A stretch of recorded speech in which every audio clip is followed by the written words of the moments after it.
Welcome to The Explainer. Today, we are stepping onto the sweltering, humid porch of a Mississippi Delta estate to really dig into a masterpiece of American theater, Tennessee Williams's Cat on a Hot Tin Roof. You know, the entire story is absolutely haunted by this one central question.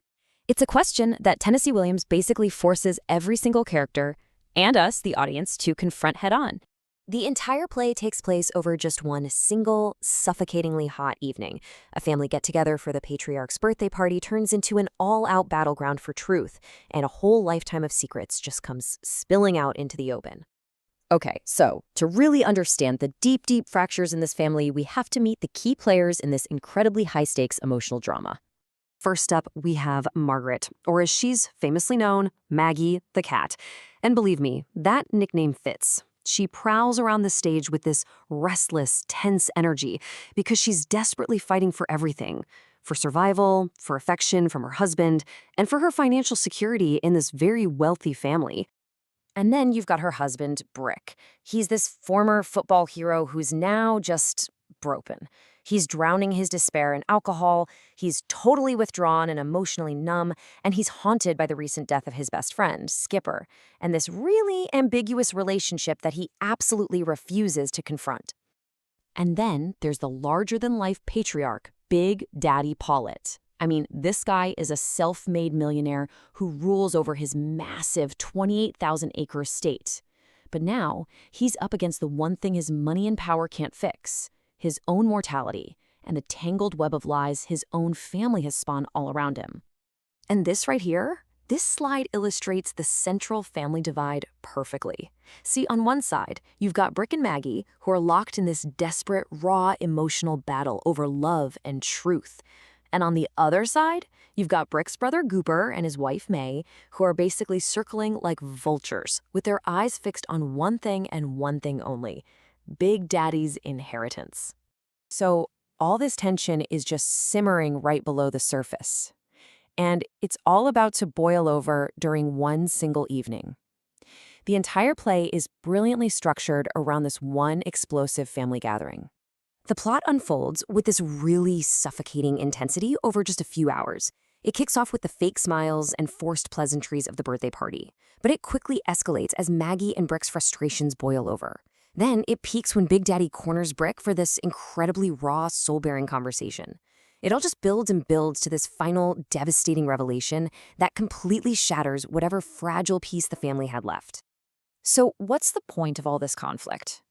Well, these confrontations are designed to just rip away all the politeness and expose how unbelievably brittle the family's connections really are.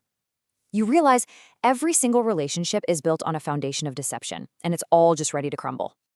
All right, now that the lies are all out in the open and the family has basically been blown apart, let's unpack some of the deeper meanings swimming around in all this powerful, chaotic drama. If there is one word that echoes through this entire play, it's this one: mendacity. You could just hear Big Daddy spitting it out with pure disgust. And for him, it's not just about one specific lie, like everyone pretending he's not dying of cancer. No, it's about the entire system of lies and self-deception that has completely infected his family and his entire life. And this theme of mendacity, this untruthfulness, it touches everything. It's what fuels the tension between truth and lies. It's what deepens the incredible frustration and unfulfilled desire between Brick and Maggie. It's what poisons the whole fight for the family inheritance, and it makes facing death that much more terrifying. Now, to make all these big ideas feel really tangible, Williams uses these powerful, concrete symbols.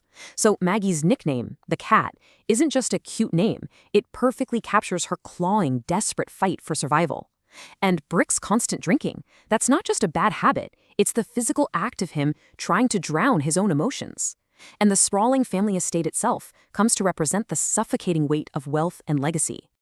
So this brings us to the final big question. Why does this play, which was written all the way back in 1955, still feel so incredibly raw and relevant today? What is it that makes it a true modern classic?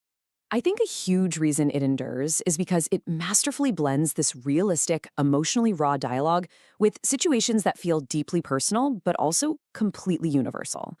I mean, we all know what it's like to navigate tense family dynamics or to feel the crushing weight of unspoken truths. And you have to remember, this play was seriously ahead of its time. It was bravely tackling these complex psychological themes like sexual identity and repression long before that was a common thing to do. It's really a masterclass in putting raw human vulnerability right there on stage, front and center.